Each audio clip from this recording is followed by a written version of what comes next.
So, Senator, thank you for joining us today. Thank you for your time. I know you're very busy as well, like a lot of our guests today, but I know you've got a window for us today, so I'll get straight into it. So, Senator, the Tasmanian economy, like the mainland, is transitioning to renewable energy. I wanted to start by asking you about this and how you think the Tasmanian economy is positioned to transition successfully to renewables. Thanks for that question. Well, Tasmania is the state that's positioned best in terms of taking advantage of renewable energy and our commitment to meeting the carbon zero by 2050. And that's because we know what we're talking about when we talk about renewable energy. We're a renewable state. We've already invested quite heavily in terms of looking at alternative renewable energy sources, and we've got the capability here. And we've seen through the Labor government the investment and the cooperation and the partnerships that they've built, particularly with the state government. We've invested in the hydrogen hub at Bell Bay. We've invested, of course, with Mariners Link with the state Tasmanian government and the Victorian government. So there's lots of opportunities, and with those opportunities, of course, come jobs, and those sorts of jobs are highly skilled jobs and secure jobs. So there's a lot of opportunity for Tasmania.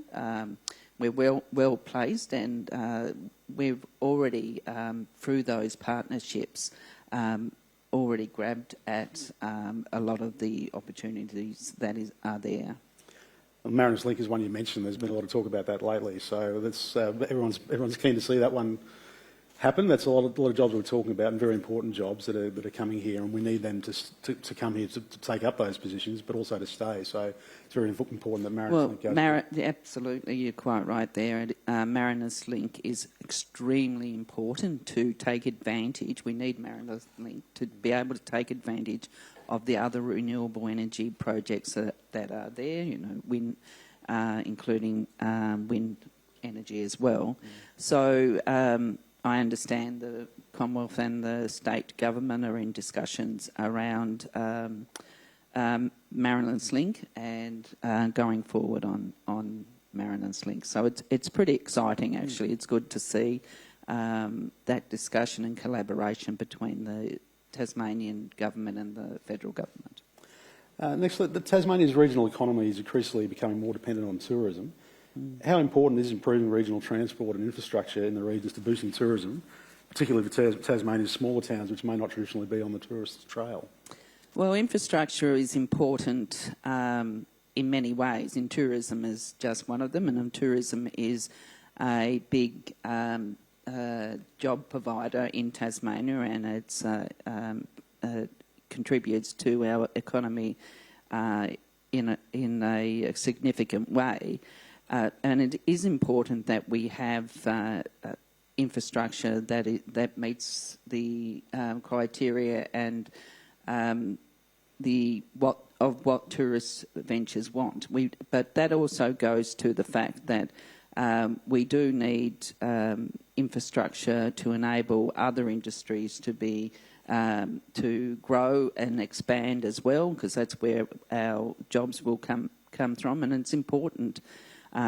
Tasmania is probably the most decentralised state in Australia, and people love living in regional towns. Tasmanians love living in regional towns. Those that come to settle here in Tasmania love their regional towns, and to be able to do that, you need good infrastructure, be that road infrastructure or telecommunications infrastructure, and we need to see that investment there, and the Albanese government is delivering on that investment. I heard one of your panel speakers talking about telecommunications connectivity, and one of the exciting projects that we are investing in is where we're partnering with Australia Post and to go around and collect the data about where the mobile black spots really are, where they are, and where Australia Post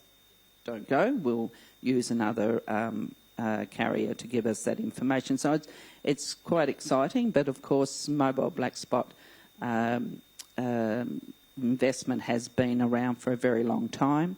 There's a number of rounds and a number of areas in Tasmania that have taken advantage of mobile black spot funding, and we are going to be funded in the next round, and also that were funded in the October budget. So that's literally building a map of the state of where there's currently black spots. All around Australia. It'll be a very interesting piece of data. I think people will be interested in seeing, and it'll give us that give the information to the federal government and to be able to make decisions on evidence. So, which is what we really want to do, and we've got $1 billion over 3 years in terms of two funding rounds. One's a regional grants round, and the other one is a round, which is the one that I'm quite excited about, is precincts and partnerships. That's about listening to people at the local level, because you do get, and you heard it in the panel just before me, you do get really good decisions when you're listening to the people on the ground. And I don't think there is a politician that hasn't met a local government that hasn't got plans to transform parts of their city or parts of, well, I shouldn't say city, I should say town. And the good thing about local councils is they have come together as regional councils, and you see it in Burnie and Devonport. You see it around Hobart and Kingston.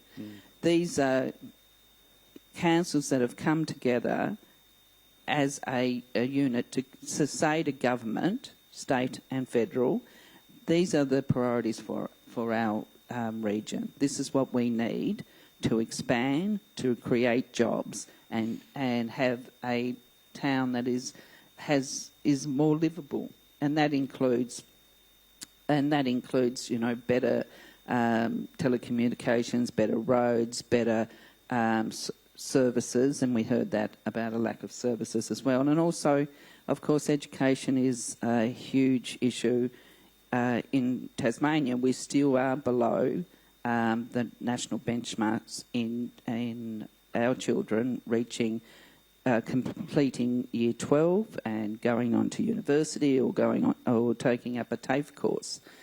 So there's a lot of work that needs to be done. There is, and we talk about people filling these jobs that we want to be homegrown in Tasmania, and it's vital that they get the best education they can at a high school level, and then to propel them into university, tertiary education to fill those jobs that panellists today have been talking about and filling.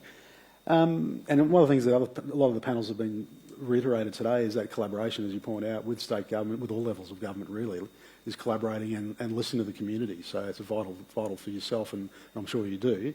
You've got your ear to the ground very much. As a parochial question for you then, how are you leveraging your ministerial position to advantage your home state of Tasmania? It's funny that you should ask that. Well, I can say, just to give you an example of how as an assistant minister, you just don't have that opportunity. So if for black spot funding, it's a very well-known funding program, I can't sign off on Tasmanian black spot funding. Yeah. That another minister would have to do that. But what we do, and what every federal member, a state member would do as they go and talk and advocate for their communities. They advocate for projects that they see that will grow Tasmania, will help with productivity, economy, the services that are required. We all do it. I mean, you've got a politician here, I'm sure, has advocated, knocked on a few doors to talk about the benefits of Tasmania, and there's so many.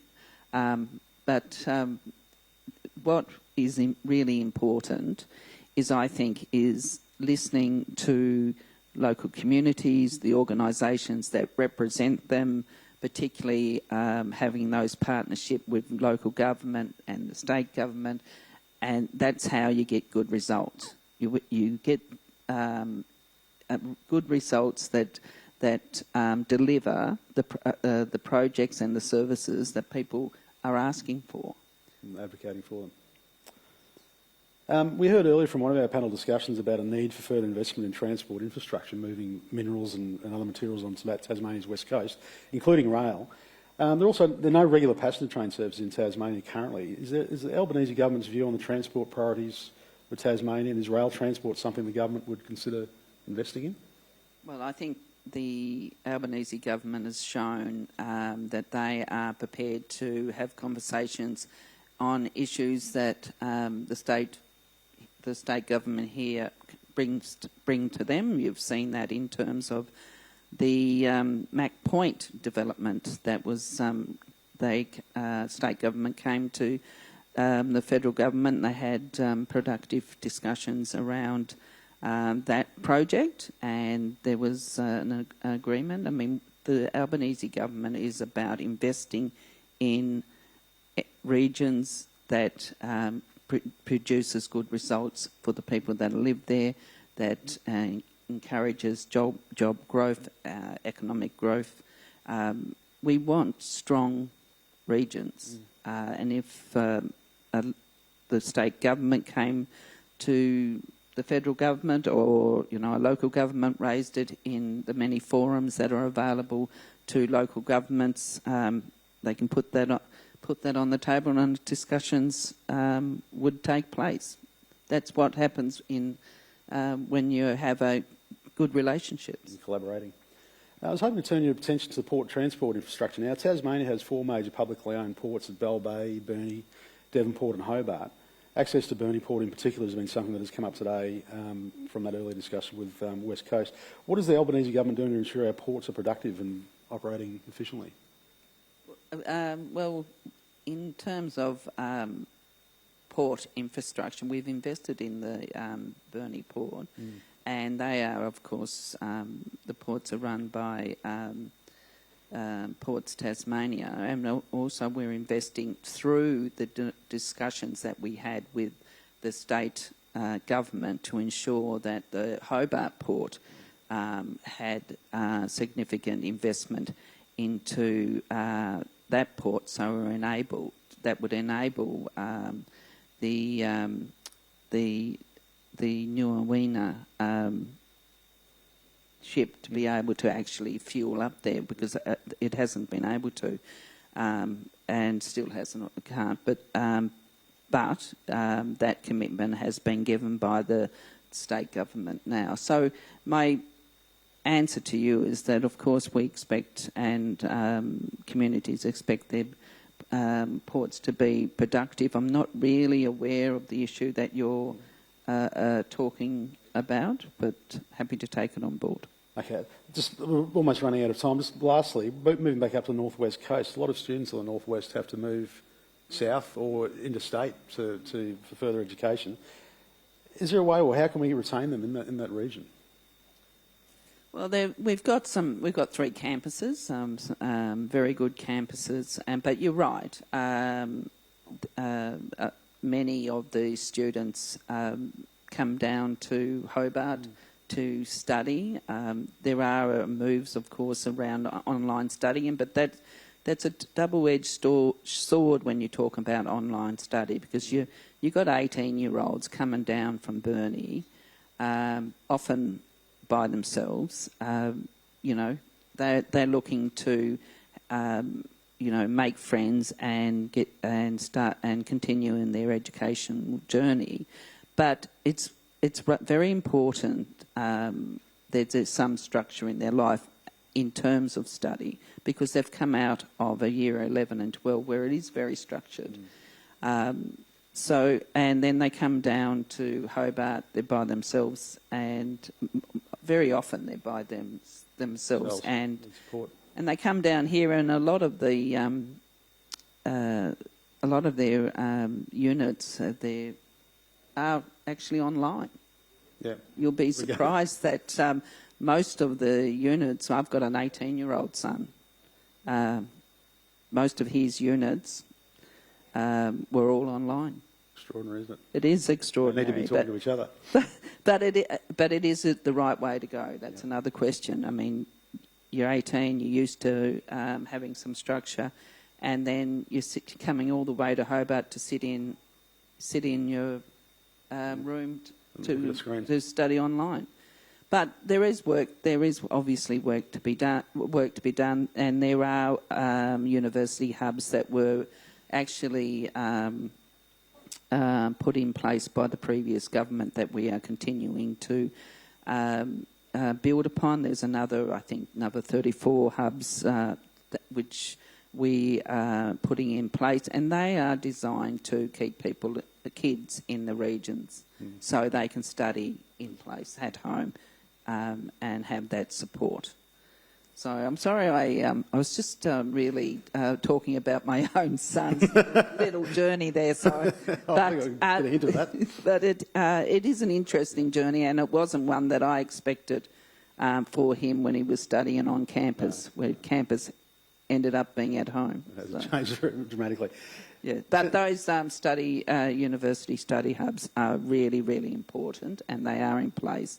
And I think that often people are not aware of these services that are available, and they do have good services provided at the University of Tasmania that you can, talk to, and they'll look after you. Well, thank you, Senator. I think we're out of time. Thanks very much for your time. Senator Carol Brown. Sorry, I should say I have to go to the ALP National Conference. Yes, I thought we had a small window of time with you today, but I much appreciate you having us here today. Yes, thank you. Thanks, Senator. Cheers.